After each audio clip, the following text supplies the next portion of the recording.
사람 인연이라는 게 참 묘합니다. 처음 보는 순간부터 이 사람은 아니다 싶은 사람이 있는가 하면 시간이 지나도 끝내 마음을 열 수 없는 사람이 있습니다. 나에게 그 사람이 바로 내 딸의 남편 사위였습니다. 나는 평생을 성실하게 살아온 사람이었습니다. 남편과 함께 작은 가게를 하며 자식 둘을 키웠고 남편이 먼저 떠난 뒤에도 악착같이 버텨 이 집 하나는 지켜냈습니다. 이 집은 단순한 집이 아니었습니다. 내 젊음이 있었고 내 눈물이 있었고 내 가족의 역사가 담긴 곳이었습니다. 그런데 그 집이 결국 나를 떠나게 만들 줄은 그때는 몰랐습니다. 딸이 처음 그 남자를 데려왔을 때였습니다. 엄마, 이 사람이야. 밝게 웃으며 내 앞에 선 딸과 그 옆에서 어딘가 어색하게 서 있던 남자. 겉보기에는 멀쩡했습니다. 키도 크고 옷차림도 깔끔하고 말도 공손하게 하는 듯 보였습니다. 어머님, 잘 부탁드립니다. 그 말 한마디에 딸은 얼굴이 환해졌습니다. 하지만 나는 그 한마디에서 이상한 느낌을 받았습니다. 말투가 문제가 아니었습니다. 눈이었습니다. 사람을 바라보는 눈이 어딘가 계산적이었습니다. 상대를 보는 게 아니라 재고 있는 눈. 이 집은 얼마나 될까? 이 사람은 어떤 사람일까? 그런 식으로 사람을 사람으로 보지 않는 느낌. 나는 그게 참 싫었습니다. 하지만 나는 아무 말도 하지 않았습니다.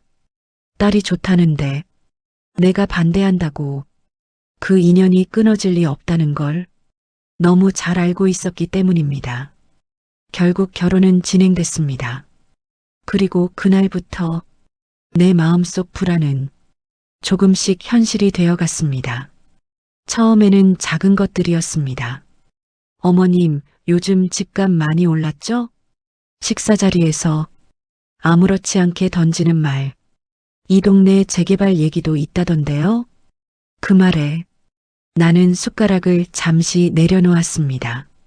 사람이 궁금할 수는 있습니다.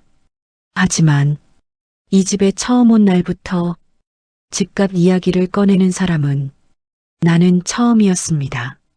딸은 웃으며 말했습니다. 얘가 원래 경제 쪽에 관심이 많아.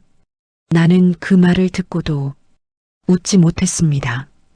그날 이후로 사위는 명절마다 찾아왔습니다. 설날, 추석, 생신. 처음 몇 번은 나도 정성을 다했습니다. 잡채를 만들고 전도 부치고 갈비도 재워서 내놓았습니다. 그래도 가족이니까 그렇게 마음을 다잡았습니다. 하지만 식탁 위 분위기는 이상하게 흘러갔습니다. 어머님, 이 집 명의는 아직 그대로세요? 어머님 혼자 계시면 위험하지 않으세요? 요즘은 노인분들 사기 많이 당하던데. 말은 걱정처럼 들렸지만 그 안에는 늘 다른 의도가 숨어 있었습니다. 나는 느꼈습니다. 이 사람은 나를 걱정하는 게 아니라 내 상황을 계산하고 있다는 걸. 그날 밤 딸이 설거지를 하는 동안 나는 조용히 물었습니다. 너 괜찮니? 딸은 웃으며 말했습니다. 뭐가? 그 사람 괜찮은 사람이니? 딸의 표정이 순간 굳었습니다. 엄마 또 시작이야? 나는 더 말을 하지 못했습니다. 딸의 눈에는 이미 내가 예민한 엄마로 보이고 있었습니다. 그날 이후로 나는 입을 다물었습니다. 하지만 마음은 점점 더 닫혀갔습니다. 시간이 흐르면서 사위의 태도는 점점 노골적이 되었습니다. 어느 날은 대놓고 이런 말까지 했습니다. 어머님, 나중에 이 집은 어떻게 하실 계획이세요? 나는 그 말을 듣고 잠시 말을 잃었습니다. 왜 그게 궁금하니? 내가 묻자 그는 웃으며 말했습니다. 아니, 미리 계획을 세워야죠. 가족이니까. 가족. 그 말이 그날따라 유난히 낯설게 들렸습니다. 그날 이후로 나는 결심했습니다. 이 집은 절대 저 사람 손에 넘어가지 않는다. 하지만 진짜 문제는 그 다음부터 시작되었습니다. 명절이 더 이상 명절이 아니게 되었기 때문입니다. 설날 아침 떡국을 끓이며 나는 한숨을 쉬었습니다. 오늘도 온다. 그 사람이 온다. 문이 열리는 소리. 어머님 새해 복 많이 받으세요. 밝은 목소리. 하지만 그 목소리를 듣는 순간 내 가슴은 점점 조여왔습니다. 그날 그 한마디가 결국 모든 것을 바꾸게 됩니다. 어머님, 이 집 팔 생각 없으세요? 그 순간 나는 알았습니다. 이 집을 떠나는 날이 멀지 않았다는 걸. 설날 아침은 언제나 분주했습니다. 하지만 그날은 달랐습니다. 손은 분주했지만 마음은 이미 지쳐 있었습니다. 떡국 냄비에서 김이 올라오고 전 부치는 기름 소리가 부엌을 채우고 있었지만 내 귀에는 오직 한 가지 생각만 맴돌았습니다. 오늘은 또 무슨 말을 할까? 문이 열리는 소리가 들렸습니다. 어머님 새해 복 많이 받으세요. 사위의 밝은 목소리. 그 뒤로 딸과 손주들의 발소리. 집안이 금세 사람 냄새로 가득 찼습니다. 나는 애써 웃으며 말했습니다. 그래, 어서 와라. 식탁이 차려지고 가족들이 둘러앉았습니다. 겉으로 보면 그저 평범한 설날 풍경이었습니다. 하지만 그 안에는 늘 그렇듯 보이지 않는 긴장이 흐르고 있었습니다. 와, 어머님, 음식 진짜 많이 하셨네요. 사위가 웃으며 말했습니다. 나는 짧게 대답했습니다. 명절이니까. 숟가락이 부딪히는 소리. 한동안은 아무 일도 없는 듯 조용히 식사가 이어졌습니다. 그리고 그때였습니다. 사위가 아무렇지 않게 입을 열었습니다. 어머님, 나는 고개를 들었습니다. 네. 그는 떡국을 한 숟갈 뜨더니 가볍게 웃으며 말했습니다. 이 집 팔 생각 없으세요? 순간 시간이 멈춘 것 같았습니다. 숟가락이 그대로 멈췄습니다. 딸도 손주도 아무 말도 하지 못했습니다. 나는 천천히 물었습니다. 지금 뭐라고 했니? 사위는 아무렇지도 않다는 듯 다시 말했습니다. 요즘 집값도 많이 올랐고 혼자 이렇게 큰 집에 계시는 것도 비효율적이잖아요. 비효율적. 그 단어가 내 가슴을 찔렀습니다. 이 집은 내 인생이었습니다. 남편과 함께 벽지를 바르고 마루를 깔고 아이들 키우며 눈물 흘리던 곳이었습니다. 그런 집을 두고 비효율적이라니. 나는 아무 말도 하지 못했습니다. 입을 열면 무슨 말을 할지 나도 몰랐기 때문입니다. 딸이 급하게 끼어들었습니다. 여보, 그런 얘기는 지금 하지 마. 하지만 사위는 멈추지 않았습니다. 아니, 현실적으로 생각해야지. 어머님 혼자 계시는데 이 집 유지비도 많이 들고. 그만해라. 내 입에서 처음으로 단호한 말이 나왔습니다. 식탁 위 공기가 순간 얼어붙었습니다. 나는 사위를 똑바로 보며 말했습니다. 그 얘기 여기서 할 얘기 아니다. 사위는 잠시 멈췄다가 피식 웃었습니다. 왜요? 가족끼리 이 정도 얘기도 못합니까? 가족. 또 그 말이었습니다. 나는 조용히 말했습니다. 가족이면 더 조심해야지. 사위의 표정이 미묘하게 변했습니다. 어머님, 제가 뭐 잘못된 말 했습니까? 나는 더 이상 참지 못했습니다. 이 집은 내가 계산할 물건 아니다. 그 순간 딸이 벌떡 일어났습니다. 엄마, 딸의 목소리에는 당황과 짜증이 섞여 있었습니다. 왜 그렇게까지 말해? 나는 딸을 바라봤습니다. 너는 저 말이 아무렇지도 않니? 딸은 잠시 망설이다가 말했습니다. 현실적인 얘기잖아. 그 말 한마디가 내 심장을 내려앉게 만들었습니다. 현실적. 나는 그 자리에서 더 이상 말을 할 수 없었습니다. 수십 년을 지켜온 집과 내 삶의 의미가 그저 현실적인 선택으로 정리되는 순간이었습니다. 나는 천천히 자리에서 일어났습니다. 밥 다 먹었으면 천천히 먹고 가라. 그리고 방으로 들어갔습니다. 문을 닫고 나는 한참을 서 있었습니다. 눈물이 나지 않았습니다. 대신 가슴이 텅 빈 것처럼 허전했습니다. 아, 이게 끝이구나. 그날 나는 처음으로 확실하게 느꼈습니다. 나는 더 이상 이 집에서 편안하게 살 수 없다는 것을. 그리고 또 하나, 내 딸은 이미 내 편이 아니라는 것을. 문 밖에서는 여전히 식탁 소리가 들렸습니다. 하지만 그 소리는 더 이상 내 가족의 소리가 아니었습니다. 그날 이후로 나는 변했습니다. 명절이 다가오는 게 두려워졌고 문이 열리는 소리만 들어도 가슴이 조여왔습니다. 그리고 나는 결심하게 됩니다. 그래, 내가 떠나자 이 집을 내 손으로 떠나는 것이 차라리 낫겠다는 생각. 그 결심은 조용히 하지만 확실하게 내 안에서 자리 잡기 시작했습니다.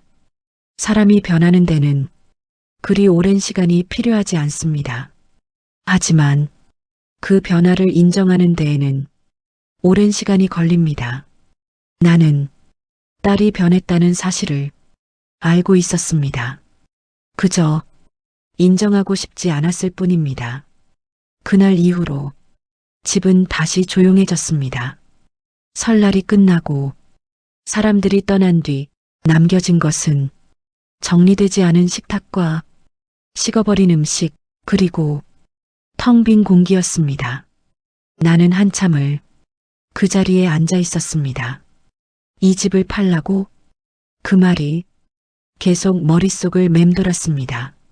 며칠이 지나고 딸에게서 전화가 왔습니다. 엄마, 뭐해? 아무렇지도 않은 목소리. 나는 잠시 망설이다가 대답했습니다. 그냥 있다. 잠깐의 정적. 그리고 딸이 말했습니다. 엄마, 그날 일 너무 마음에 담아두지 마. 나는 조용히 웃었습니다. 나는 괜찮다. 하지만 딸은 내 말을 듣지 않았습니다. 아니, 엄마가 너무 예민하게 받아들인 거야. 그 순간 내 안에서 무언가가 뚝 하고 끊어지는 느낌이 들었습니다. 예민하다. 나는 천천히 물었습니다. 내가 예민한 거니? 딸은 잠시 말을 고르더니 말했습니다. 아니, 그러니까. 그게 아니라 그냥 현실적으로. 또 그 말이었습니다. 현실. 나는 더 묻지 않았습니다. 이미 답을 들은 것이나 다름없었기 때문입니다. 그래, 알겠다. 그리고 전화를 끊었습니다. 그날 밤 나는 잠을 이루지 못했습니다. 천장을 바라보며 생각했습니다. 내가 잘못 키운 걸까? 아니면 이게 원래 사람이라는 걸까? 딸은 어릴 때 참 착한 아이였습니다. 작은 것에도 고맙다고 했고 내가 힘들어하면 가만히 옆에 앉아있던 아이였습니다. 그런 아이가 언제부터 이렇게 변했을까? 나는 그 이유를 알고 있었습니다. 결혼, 그 남자를 만나고 조금씩 달라졌습니다. 처음에는 작은 변화였습니다. 말투가 바뀌고 생각이 바뀌고 기준이 바뀌었습니다. 그리고 이제는 완전히 다른 사람이 되어 있었습니다. 며칠 뒤 딸이 집으로 찾아왔습니다. 혼자였습니다. 문을 열어주자 딸은 잠시 머뭇거리다가 들어왔습니다. 엄마, 나는 아무 말 없이 소파를 가리켰습니다. 앉아라. 딸은 조용히 앉았습니다. 한동안 아무 말도 하지 않았습니다. 먼저 입을 연 건 딸이었습니다. 엄마, 우리 얘기 좀 하자. 나는 고개를 끄덕였습니다. 딸은 깊게 숨을 쉬고 말했습니다. 엄마 혼자 이 집에 있는 거 나 진짜 걱정돼. 나는 피식 웃었습니다. 그래서 집을 팔라는 거냐? 딸은 당황한 듯 손을 저었습니다. 아니, 그게 아니라. 하지만 나는 알고 있었습니다. 결국 그 얘기라는 걸. 그럼 뭐냐? 딸은 잠시 말을 고르더니 조심스럽게 말했습니다. 우리랑 같이 살면 안 돼? 나는 그 말을 듣고 잠시 아무 생각도 할 수 없었습니다. 뭐라고? 우리 집으로 와. 요즘은 다 그렇게 살아. 엄마도 편하고 우리도 좋고. 나는 딸을 똑바로 바라봤습니다. 그럼 이 집은? 딸은 잠시 망설이다가 말했습니다. 정리해야지. 정리. 그 단어가 또다시 내 가슴을 찔렀습니다. 나는 조용히 말했습니다. 그건 내 생각이냐, 그 사람 생각이냐? 딸의 눈이 흔들렸습니다. 둘 다. 그 순간 나는 확신했습니다. 이건 딸의 생각이 아니라는 걸. 너 진짜로 그렇게 생각하니? 딸은 대답하지 못했습니다. 그 침묵이 모든 걸 말해주고 있었습니다. 나는 자리에서 일어났습니다. 됐다. 딸이 놀라서 말했습니다. 엄마, 왜 그래? 나는 등을 돌린 채 말했습니다. 너는 이미 결정했잖아. 아니야. 딸의 목소리가 조금 높아졌습니다. 엄마를 위해서 하는 말이야. 나는 그 말을 듣고 천천히 돌아봤습니다. 나를 위해서? 잠시 침묵. 나는 조용히 하지만 분명하게 말했습니다. 내 인생을 왜 내가 정리하니? 딸의 눈에 눈물이 맺혔습니다. 엄마, 나도 힘들어. 그 말을 듣는 순간 나는 더 이상 화가 나지 않았습니다. 대신 깊은 피로감이 밀려왔습니다. 그래, 이 아이도 자기 삶이 있겠지. 하지만 그렇다고 해서 내 삶을 내 손에서 빼앗길 수는 없었습니다. 나는 마지막으로 말했습니다. 이 집은 내가 결정한다. 딸은 아무 말도 하지 못했습니다. 그날 딸은 결국 아무것도 해결하지 못한 채 돌아갔습니다. 그리고 그날 밤 나는 결정을 내렸습니다. 그래, 정리하자. 하지만 그 정리는 그들이 원하는 방식이 아니었습니다. 이 집을 팔고 그 집으로 들어가는 게 아니라 완전히 사라지는 것, 그들의 계산에서 벗어나는 것. 나는 조용히 부동산에 전화를 걸었습니다. 집 내놓으려고요. 그 한마디로 내 인생에 가장 큰 결심이 시작되었습니다. 집을 내놓겠다고 말을 꺼낸 순간부터 나는 이상하게 마음이 차분해졌습니다. 그동안은 참고 또 참고 견디는 시간이었습니다. 하지만 이제는 달랐습니다. 결정을 내린 사람은 흔들리지 않습니다. 부동산에서 사람이 왔습니다. 집을 둘러보고 사진을 찍고 가격을 이야기했습니다. 어머님, 위치가 좋아서 금방 나갈 겁니다. 나는 고개를 끄덕였습니다. 빨리 정리하고 싶어요. 그 말은 거짓이 아니었습니다. 나는 정말 이 집을 떠나고 싶었습니다. 며칠 뒤 그 소식은 생각보다 빠르게 딸과 사위에게 전해졌습니다. 전화가 왔습니다. 딸이 아니라 사위였습니다. 어머님, 그 목소리는 예전보다 훨씬 딱딱했습니다. 집 내놓으셨다면서요? 나는 잠시도 망설이지 않았습니다. 그래, 잠깐의 정적. 그리고 그의 목소리가 낮아졌습니다. 그걸 왜 저희한테 말씀 안 하셨어요? 나는 담담하게 말했습니다. 내 집이니까. 그 말에 그는 한숨을 쉬었습니다. 어머님, 이건 혼자 결정하실 문제가 아닙니다. 나는 웃었습니다. 왜 아니냐? 가족이잖아요. 또 그 말, 가족. 나는 그 단어가 이제는 참으로 공허하게 느껴졌습니다. 그래서 집을 팔면 어디로 가실 건데요? 나는 잠시 침묵했다가 말했습니다. 그건 내가 알아서 한다. 그 순간 그의 목소리가 확연히 바뀌었습니다. 어머님, 조금 더 직설적인 톤, 지금 감정적으로 결정하시는 거죠? 나는 그 말을 듣고 피식 웃었습니다. 감정적? 네. 그날 일 때문에 이러시는 거잖아요. 나는 천천히 말했습니다. 아니다. 그럼요. 나는 짧게 답했습니다. 오래 생각한 거다. 그는 잠시 말을 잇지 못했습니다. 그리고 결국 본심이 드러났습니다.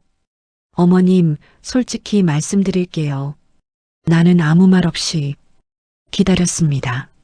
지금 집 파시면 손해입니다. 손해. 나는 그 단어를 듣는 순간 확신했습니다. 이 사람은 끝까지 돈으로만 생각하는구나. 그래서 조금 더 기다렸다가 저희랑 상의해서 그만해라.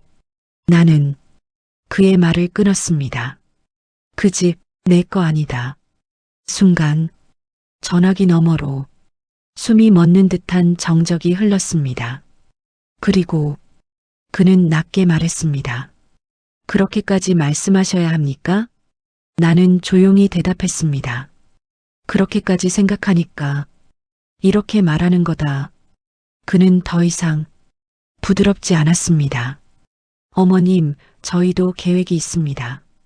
나는 웃었습니다. 그 계획에 나는 없지? 그는 대답하지 않았습니다. 그 침묵이 모든 걸 말해주고 있었습니다. 됐다. 나는 짧게 말했습니다. 이 집은 내가 정리한다. 그리고 전화를 끊었습니다. 그날 저녁 딸이 울면서 찾아왔습니다. 엄마, 문을 열자마자 딸은 울먹이며 말했습니다. 왜 그래, 엄마? 왜 그렇게까지 해? 나는 조용히 딸을 바라봤습니다. 너 알고 있었니? 딸은 고개를 떨궜습니다. 응.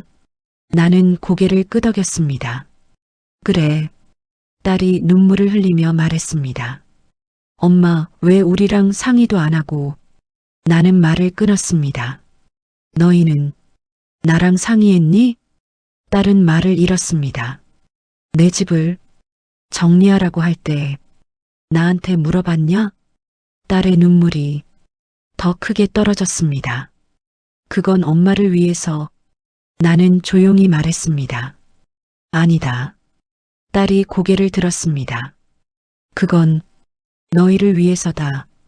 딸은 아무 말도 하지 못했습니다. 나는 한 걸음 다가가 말했습니다. 나 여기서 쫓겨나는 기분이었다. 딸의 표정이 무너졌습니다. 엄마, 명절마다 숨이 막혔다. 딸의 눈물이 멈추지 않았습니다. 엄마, 나 그런 뜻 아니야. 나는 고개를 저었습니다. 알아. 그리고 천천히 말했습니다. 그래서 더 늦기 전에 내가 나가는 거다. 딸은 그 자리에 주저앉듯 앉았습니다. 엄마 가지 마. 그 말이 가슴을 찔렀습니다. 하지만 나는 더 이상 흔들리지 않았습니다. 나는 이미 결정했다. 그날 밤 딸은 한참을 울다가 돌아갔습니다. 그리고 나는 조용히 집 안을 둘러봤습니다. 벽, 창문, 마루, 모든 것이 익숙했고 모든 것이 나의 시간이었습니다. 하지만 이제 이 모든 것을 놓아줄 때가 왔습니다. 나는 혼잣말처럼 중얼거렸습니다. 그래, 여기까지다. 집을 내놓고 나서부터 시간은 이상하게 흘렀습니다. 하루는 길고 또 하루는 짧았습니다. 아침에 눈을 뜨면 이 집에 있는 시간이 얼마 남지 않았다는 생각에 가슴이 묘하게 먹먹해졌습니다. 하지만 동시에 마음 한구석은 점점 가벼워지고 있었습니다. 이제 끝난다. 나는 그렇게 스스로를 다독였습니다. 며칠 뒤부터 집을 보러 오는 사람들이 하나둘 나타나기 시작했습니다. 부동산 중개인과 함께 낯선 사람들이 집 안을 돌아다니며 이곳저곳을 살폈습니다. 햇빛이 잘 드네요. 구조가 괜찮네요. 리모델링하면 좋겠어요. 그들의 말은 나에게는 마치 다른 이야기처럼 들렸습니다. 이 집은 누군가에게는 조건이었고 가격이었고 투자였습니다. 하지만 나에게는 삶이었습니다. 나는 그들을 조용히 바라보며 생각했습니다. 이 집도 이제 다른 사람의 이야기가 되는구나. 그날 저녁 부동산에서 전화가 왔습니다. 어머님 마음에 들어하는 분이 계세요. 나는 잠시 눈을 감았다가 대답했습니다. 그래요? 네. 조건만 맞으면 금방 계약 가능할 것 같습니다. 나는 짧게 말했습니다. 진행하세요. 그 한마디를 하는데 이상하게 가슴이 먹먹해졌습니다. 그날 밤 전화가 또 울렸습니다. 번호를 보자 나는 바로 알 수 있었습니다. 사위였습니다. 나는 잠시 망설이다가 전화를 받았습니다. 왜? 그는 다짜고짜 말했습니다. 집 보러 사람 들였습니까? 나는 짧게 대답했습니다. 그래. 그의 숨소리가 거칠어졌습니다. 어머님, 지금 장난하시는 겁니까? 나는 조용히 말했습니다. 장난 아니다. 이렇게까지 하실 필요 있습니까? 나는 잠시 침묵하다가 말했습니다. 있다. 그는 참지 못한 듯 목소리를 높였습니다. 왜 이렇게까지 저희를 밀어내세요? 나는 그 말을 듣고 조용히 웃었습니다. 내가 밀어냈니? 그는 말을 멈췄습니다. 나는 이어서 말했습니다. 너희가 먼저 들어오려 한 거다. 순간 전화기 너머로 아무 소리도 들리지 않았습니다. 그리고 그의 목소리가 낮게 가라앉았습니다. 후회하실 겁니다. 나는 담담하게 말했습니다. 그건 내가 할 일이다. 그리고 전화를 끊었습니다. 다음 날 예상치 못한 일이 벌어졌습니다. 부동산에서 급하게 전화가 왔습니다. 어머님, 지금 괜찮으세요? 왜요? 어제 집 보셨던 분이 다시 오셨는데 나는 이상한 느낌이 들었습니다. 그래서요? 그 다른 분이 먼저 와 계세요. 나는 그 말을 듣는 순간 직감했습니다. 누군데요? 잠시 망설이다가 중개인이 말했습니다. 사위분이세요. 나는 곧바로 집으로 향했습니다. 문을 열고 들어갔을 때 그 광경은 내 예상과 다르지 않았습니다. 거실 한가운데 사위가 서 있었습니다. 그리고 집을 보러 온 사람과 무언가 이야기를 나누고 있었습니다. 아, 오셨네요. 사위가 태연하게 말했습니다. 나는 천천히 그를 바라봤습니다. 여기서 뭐하니? 그는 웃으며 말했습니다. 설명 좀 드리고 있었습니다. 무슨 설명? 그는 아무렇지도 않게 말했습니다. 이 집 문제가 좀 있습니다. 순간 내 심장이 쿵 하고 내려앉았습니다. 뭐? 집을 보러 온 사람이 조심스럽게 물었습니다. 그게 무슨 말씀이세요? 사위는 고개를 살짝 기울이며 말했습니다. 아, 뭐 큰 건 아니고요. 좀 오래된 집이라 손볼 데가 많습니다. 나는 그 말을 듣고 천천히 걸어갔습니다. 그만해라. 사위는 나를 보며 미소를 지었습니다. 어머님, 저는 그냥 사실을 말씀드리는 겁니다. 나는 그의 눈을 똑바로 보며 말했습니다. 나가. 거실 공기가 순간 얼어붙었습니다. 사위의 표정이 굳었습니다.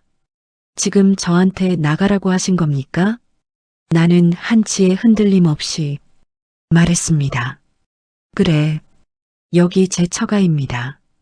나는 한 걸음 더 다가갔습니다. 그래서 사위의 눈빛이 날카롭게 변했습니다. 어머님, 너무하신 거 아닙니까? 나는 낮고 분명하게 말했습니다. 여긴 내 집이다. 잠시 침묵. 나는 마지막으로 말했습니다. 지금 나가면 좋게 끝난다. 그의 표정이 완전히 굳었습니다.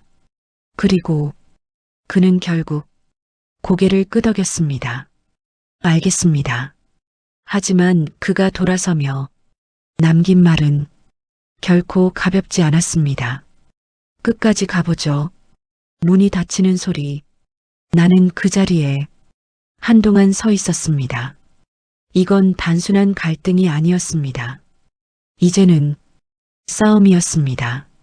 사람과 사람 사이의 관계는 어느 순간 돌이킬 수 없는 선을 넘습니다. 그 선을 넘기 전까지는 어떻게든 이어질 것 같지만 한번 넘어버리면 다시는 돌아갈 수 없습니다. 그날 이후 나는 그 선이 이미 넘어졌다는 것을 느끼고 있었습니다.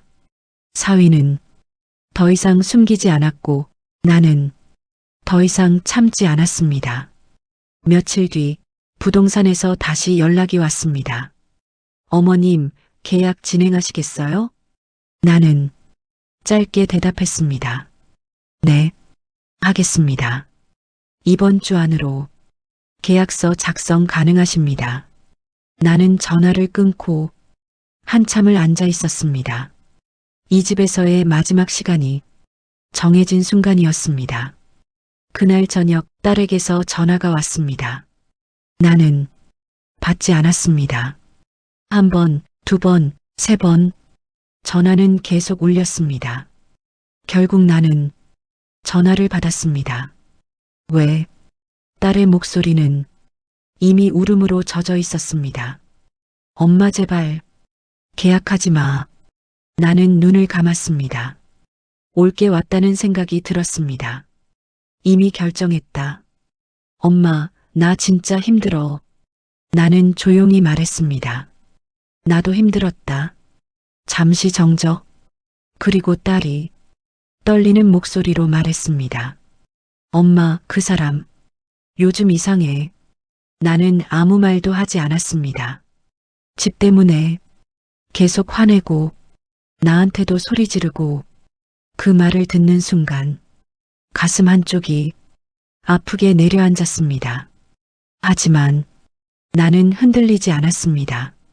그래서 딸이 울음을 터뜨렸습니다. 엄마, 나 어떻게 해? 나는 천천히 말했습니다. 내가 선택한 거다. 딸은 아무 말도 하지 못했습니다. 나는 조금 더 분명하게 말했습니다. 결혼은 내가 한 거다. 딸의 울음소리가 더 커졌습니다. 엄마, 나 혼자야. 나는 눈을 감았습니다. 그 말이 너무 익숙했기 때문입니다. 나도 그렇게 살아왔으니까 남편을 먼저 보내고 아이들을 키우고 혼자 버티며 이 집을 지켜왔던 시간들, 나는 그 모든 시간을 떠올리며 말했습니다. 혼자 사는 거, 죽는 거 아니다. 딸은 숨을 삼키듯 울었습니다. 엄마 나 무서워. 나는 잠시 침묵하다가 말했습니다. 그래서 나를 붙잡는 거냐? 그 말에 딸은 아무 대답도 하지 못했습니다. 나는 그 침묵 속에서 모든 걸 이해했습니다. 딸은 나를 걱정하는 게 아니었습니다. 자신의 삶이 흔들리니까 나를 붙잡고 있는 것이었습니다. 나는 조용히 말했습니다. 나는 내 도망갈 곳 아니다. 딸의 울음이 뚝 멈췄습니다. 엄마, 나는 마지막으로 말했습니다. 이번에는 내가 내 인생을 책임져라. 그리고 전화를 끊었습니다. 계약 당일 나는 조용히 옷을 입었습니다. 평소보다 조금 단정하게 이건 내 인생의 한 장을 정리하는 날이었기 때문입니다. 부동산 사무실에 들어갔을 때 이미 몇 사람이 와 있었습니다. 서류가 놓여 있고 펜이 준비되어 있었습니다. 나는 자리에 앉았습니다. 손이 조금 떨렸습니다. 그때였습니다. 문이 벌컥 열렸습니다. 엄마, 딸이었습니다. 숨을 헐떡이며 뛰어들어온 딸, 그리고 그 뒤에는 사위도 있었습니다. 나는 조용히 그들을 바라봤습니다. 엄마 하지 마. 딸이 눈물로 말했습니다. 나는 아무 말도 하지 않았습니다. 사위가 한 걸음 앞으로 나왔습니다. 어머님, 지금이라도 늦지 않았습니다. 나는 그를 바라봤습니다. 그의 눈에는 더 이상 가식이 없었습니다. 오직 집에 대한 집착만이 남아 있었습니다. 이 계약 없던 걸로 하시죠. 나는 천천히 고개를 저었습니다. 싫다. 짧은 한마디. 사위의 표정이 굳었습니다. 어머님, 나는 펜을 들었습니다. 그리고 말했습니다. 이건 내 인생이다. 딸이 울부짖었습니다. 엄마, 하지만 나는 멈추지 않았습니다. 서류 위에 내 이름을 적었습니다. 그 순간 모든 것이 끝났습니다. 계약서에 이름을 쓰는 순간 나는 이상하게도 아무 감정이 들지 않았습니다. 기쁘지도 않았고 슬프지도 않았습니다. 그저 오랫동안 짊어지고 있던 무언가를 내려놓은 느낌이었습니다. 수고하셨습니다, 어머님. 부동산 중개인의 말이 멀게 들렸습니다. 나는 조용히 일어났습니다. 딸은 그 자리에 주저앉아 울고 있었고 사위는 아무 말도 하지 않은 채 입을 굳게 다물고 있었습니다. 나는 그들을 보지 않았습니다. 더 이상 볼 이유가 없다고 생각했기 때문입니다. 문을 나서며 나는 단 한 번도 뒤돌아보지 않았습니다. 집으로 돌아오는 길, 하늘은 유난히 맑았습니다. 이상하네. 이렇게 큰 결정을 했는데도 세상은 아무 일도 없는 것처럼 흘러가고 있었습니다. 나는 천천히 집 문을 열었습니다. 익숙한 공기, 익숙한 냄새. 하지만 이제는 내 집이 아닌 공간. 나는 문을 닫고 신발을 벗었습니다. 그리고 천천히 집 안을 걸었습니다. 거실, 부엌, 방, 하나하나 눈에 담았습니다. 이 집에서 수십 년을 살았습니다. 아이들이 뛰어다니던 소리, 남편의 웃음소리, 혼자 울던 밤들, 모든 것이 이 공간 안에 있었습니다. 나는 거실 한가운데 가만히 섰습니다. 이제 끝이네. 입 밖으로 말이 흘러나왔습니다.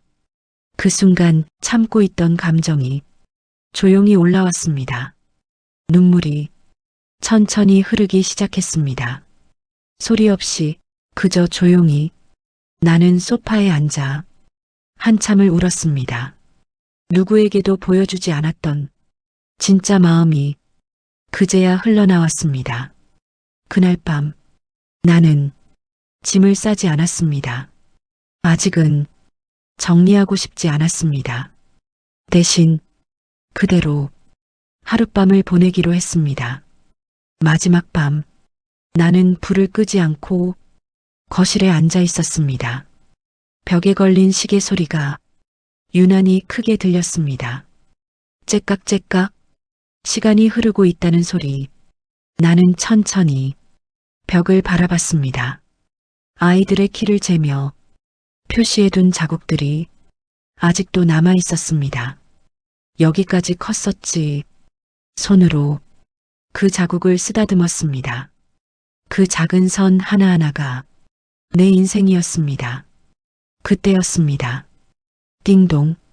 초인종 소리가 울렸습니다. 나는 잠시 멈췄습니다. 이 시간에 누구지? 천천히 문으로 걸어갔습니다. 문을 열었을 때 그곳에는 딸이 서 있었습니다. 혼자였습니다. 눈은 붉게 부어 있었고 얼굴은 완전히 지쳐 있었습니다. 엄마, 나는 아무 말도 하지 않았습니다. 딸이 조심스럽게 말했습니다. 나 오늘 여기서 자도 돼? 나는 잠시 딸을 바라봤습니다. 그리고 천천히 문을 열어주었습니다. 들어와라. 딸은 말없이 들어왔습니다. 신발을 벗고 익숙한 집안을 둘러보는 모습, 그 모습이 어릴 때와 겹쳐 보였습니다. 딸은 소파에 앉았습니다. 한동안 아무 말도 하지 않았습니다. 그리고 조용히 입을 열었습니다. 엄마, 왜? 딸이 떨리는 목소리로 말했습니다. 나 이혼할까봐. 나는 눈을 감았습니다. 올 것이 왔다는 생각이 들었습니다. 그래서 왔냐? 딸은 고개를 끄덕였습니다. 눈물이 또 흘러내렸습니다. 나 너무 힘들어. 나는 딸을 보지 않았습니다. 대신 앞을 보며 말했습니다. 힘들겠지. 딸이 울음을 참으며 말했습니다. 엄마나 어떡해. 나는 한참을 침묵했습니다. 그리고 천천히 말했습니다. 이제야 묻냐? 딸은 고개를 떨궜습니다. 나는 조용히 이어서 말했습니다. 결혼할 때는 안 물어봤잖아. 딸은 아무 말도 하지 못했습니다. 나는 그제야 딸을 바라봤습니다. 그래도 딸의 눈이 흔들렸습니다. 도망치지는 마라. 딸의 눈물이 멈췄습니다. 도망쳐서 해결되는 건 없다. 딸은 숨을 삼켰습니다. 나는 조용히 말했습니다. 이번에는 내가 끝까지 해봐라. 딸은 아무 말도 하지 못했습니다.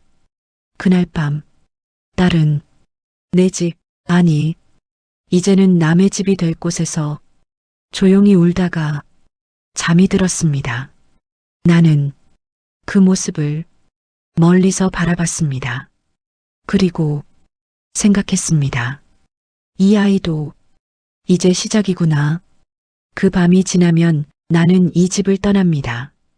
그리고 모든 것이 완전히 달라집니다. 아침이 밝았습니다. 창밖으로 햇살이 스며들고 바람이 살짝 부는 소리가 들렸습니다. 나는 마지막으로 집안을 둘러보았습니다.